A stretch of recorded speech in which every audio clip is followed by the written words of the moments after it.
नमस्कार, स्वागत है आपका जनगणमन 24/7 पर, जो कि मेरा यूट्यूब चैनल है। आप उसे लाइक करें, सब्सक्राइब करें और लगातार आपके कमेंट्स और सुझाव मुझे मेरे पास पहुंच रहे हैं और उससे बहुत मेरा मनोबल बढ़ता है और तहे दिल से उसका शुक्रिया भी उसके लिए।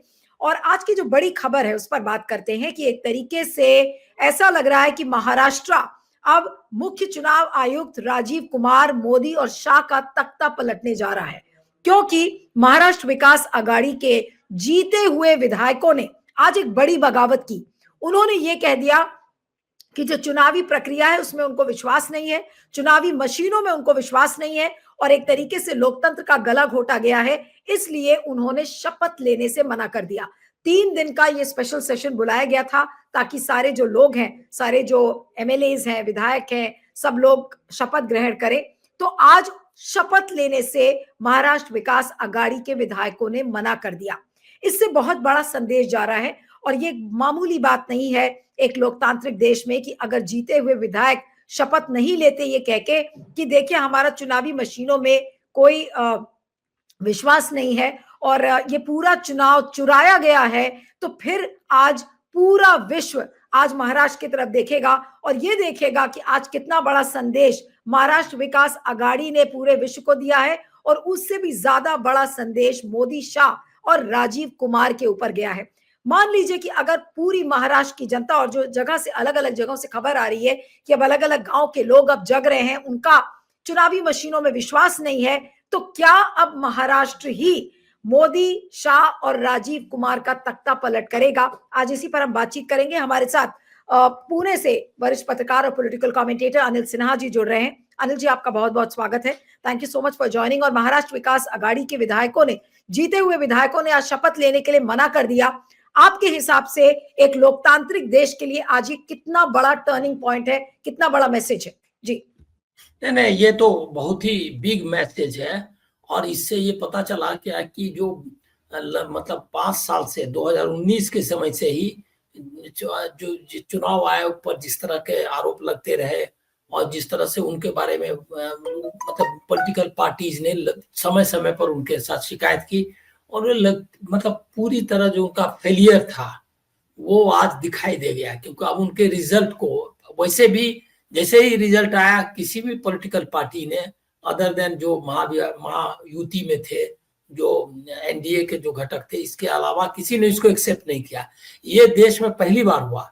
ये उस समय भी जब 1984 में 2 भी सीटें आई थी बीजेपी को, तो बीजेपी ने ये नहीं कहा था कि चुनाव आयोग पर हमारा भरोसा नहीं है, क्योंकि जो चुनाव की मशीनरी थी उसकी उतनी विश्वसनीयता बनी हुई थी कि वो कह नहीं सकते थे।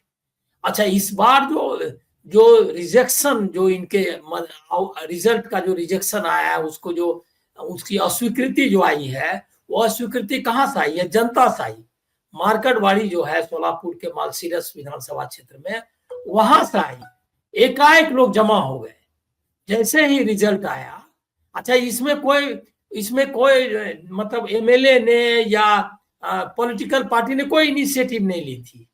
लोगों ने कहा कि ये पॉसिबल ही नहीं है, हमने मतदान किया है उत्तम जानकर के पक्ष में और ये पूरा गांव ने किया है और उसके बाद वहां वो हार रहा है। ये कैसे हो सकता है? लोग जमा हो गए, हजारों लोग जमा हो गए और यहां से शुरुआत हुई। ये जो रिजेक्शन है, इसको राजीव कुमार टेक्निकल ग्राउंड्स पे या जो अपना जिस तरह का जो भाषणबाजी के जरिए, शेरो शायरी के जरिए रिजेक्ट करते हैं, उसके जरिए नहीं कर सकते। इसीलिए कि जनता वहां, अच्छा वो भी इसमें एक और खास बात है कि जानकर जीते हुए हैं, वहां आप ये नहीं कर सकते कि जानकर जो है वो उन्होंने जब हार गया तो ईवीएम स्वीकार नहीं कर रहे हैं।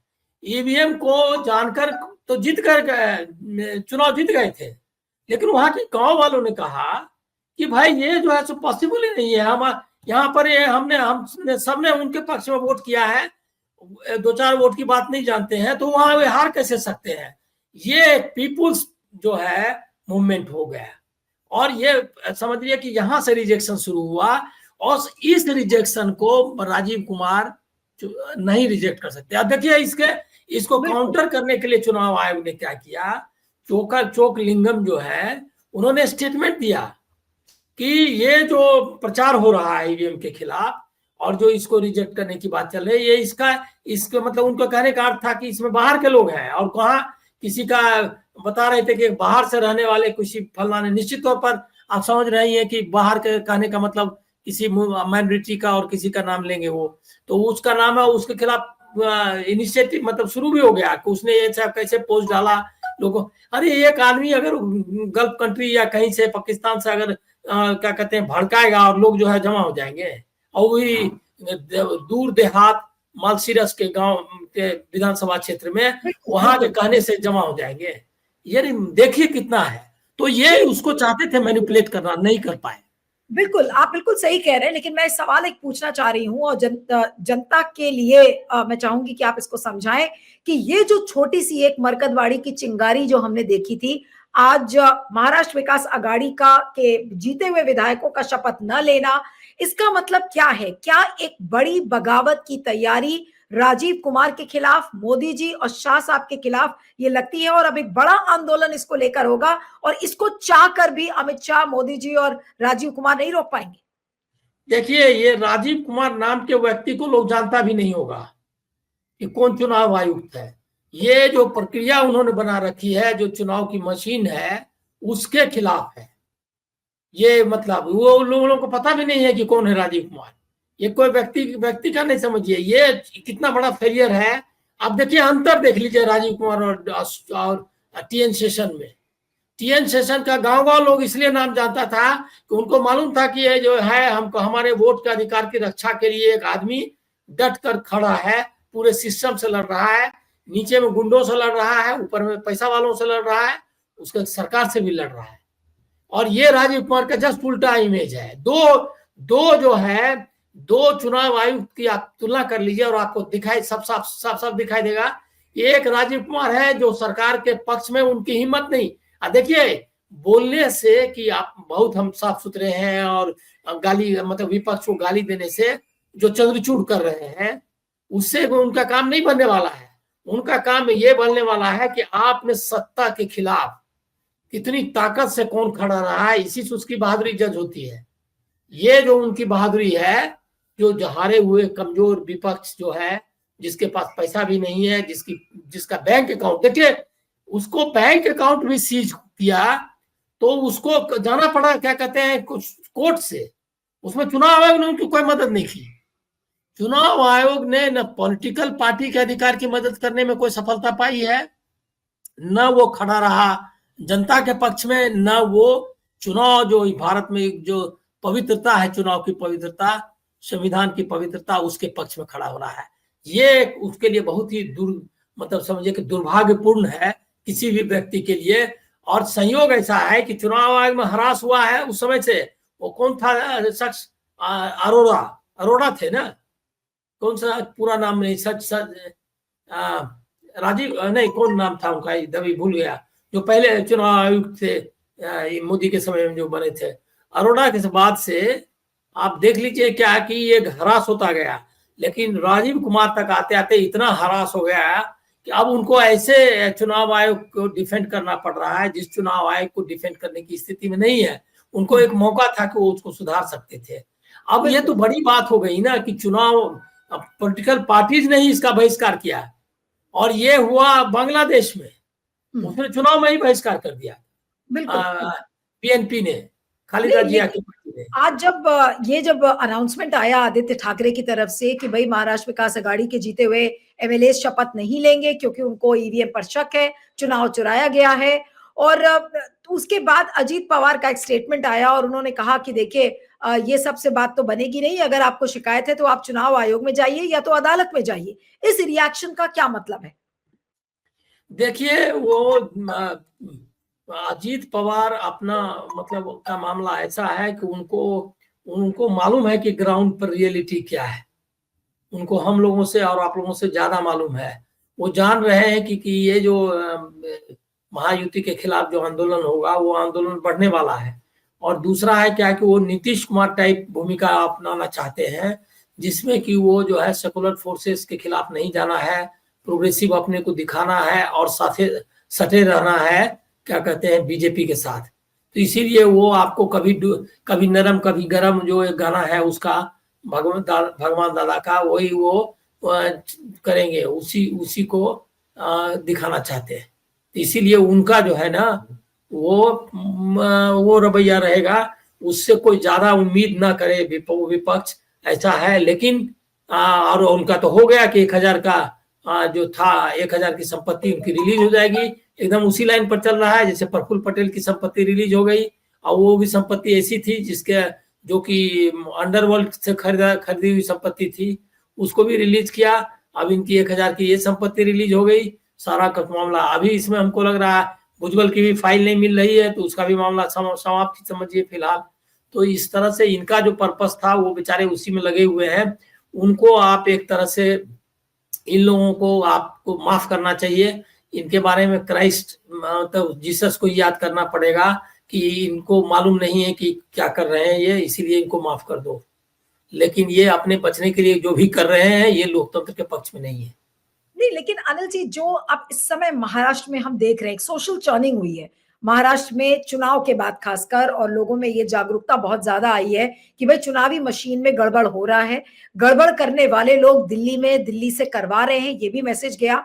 साथ में जनता ने अपने आप से ये मैसेज दिया कि नहीं भाई, आपकी मशीनों में हमें विश्वास नहीं है, इसलिए हम अपना मॉक पोल करवाएंगे। ये एक बहुत बड़ी चीज थी लोकतांत्रिक देश के लिए।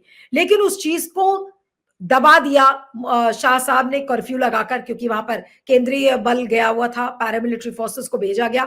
उस मॉक पोल एक्सरसाइज को कैंसिल कर दिया गया, एफआईआर दर्ज कर दी गई वहां पर 200 लोगों की। लेकिन ये कब तक दबाया जाएगा? ये जो चुनावी गड़बड़ झाले के खिलाफ जो अगर आंदोलन होगा, क्या इसको वाकई में लॉन्ग रन में मोदी या शाह या फिर राजीव कुमार वाकई में रोक पाएंगे? ये तो नहीं रोक सकते। ऐसी आग है कि जो एक बार लग गई तो फिर ये तो चारों तरफ ये फैलेगी।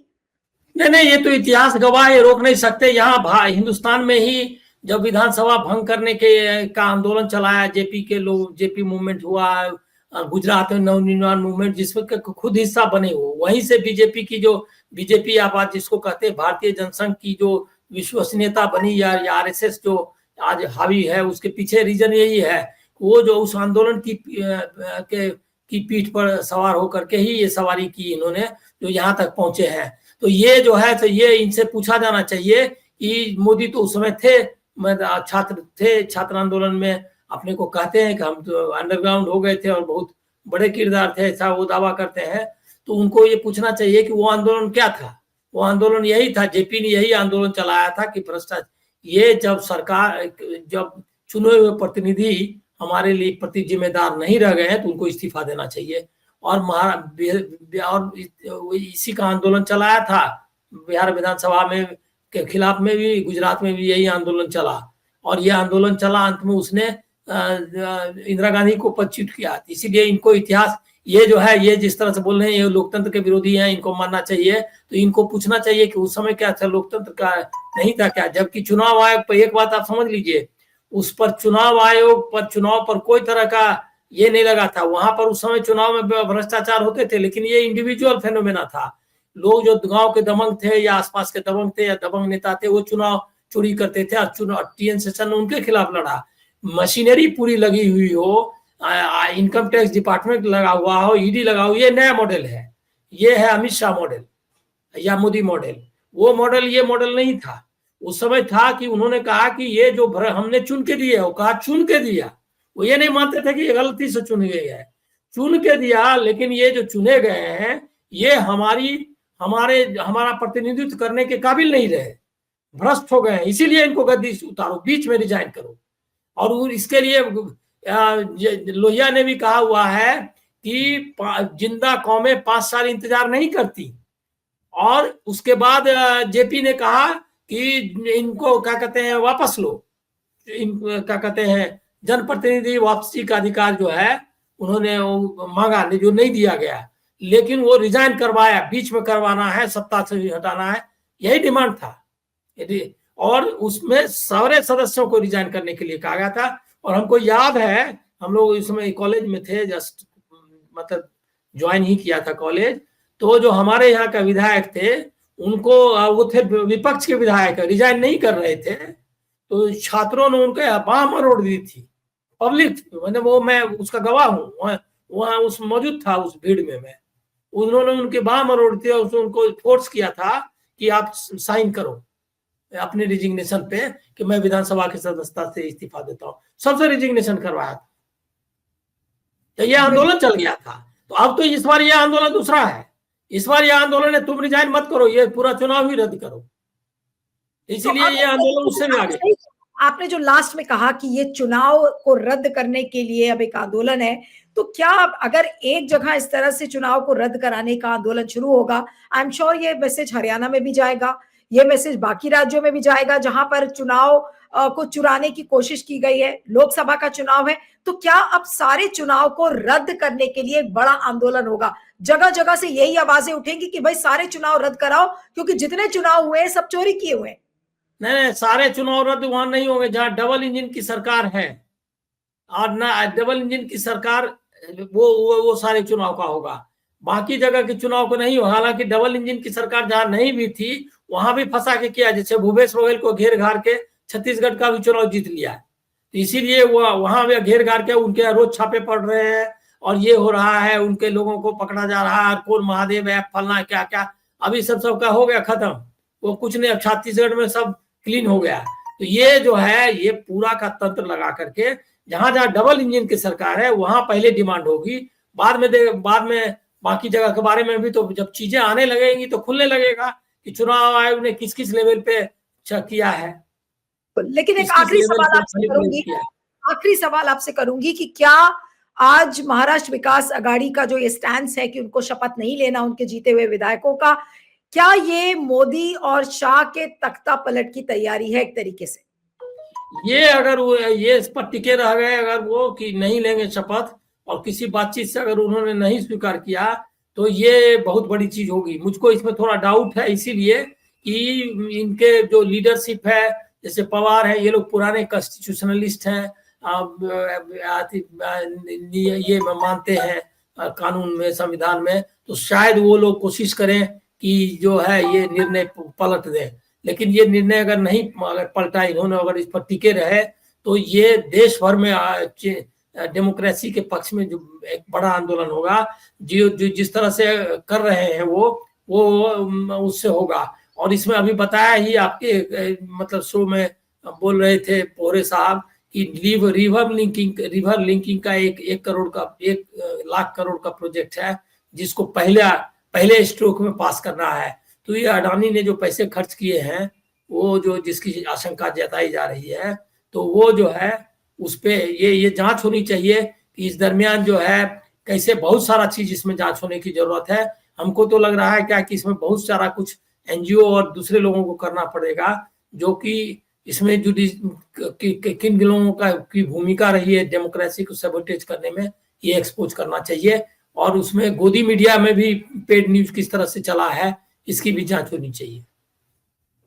चलिए, तो बड़ा बड़ा आंदोलन और एक बड़ी चिंगारी जो इस समय महाराष्ट्र में दिख रही है, हो सकता है कि इस चिंगारी की जो लपटें हैं वो पूरे देश में शुरू हों, और किस तरीके से जनता जगेगी ये देखना होगा। लेकिन वाकई में इतिहास में एक ये बहुत ही टर्निंग पॉइंट जिसे कहेंगे लोकतांत्रिक देश में, कि एक जीते हुए एमएलएज ऑपोजिशन के वो कह रहे हैं कि वो नहीं शपथ लेंगे, ये अपने आप में एक बड़ी बात है और एक बड़ी बगावत का संकेत आज मिला है। आपका बहुत बहुत शुक्रिया Anil ji, thank you so much for joining.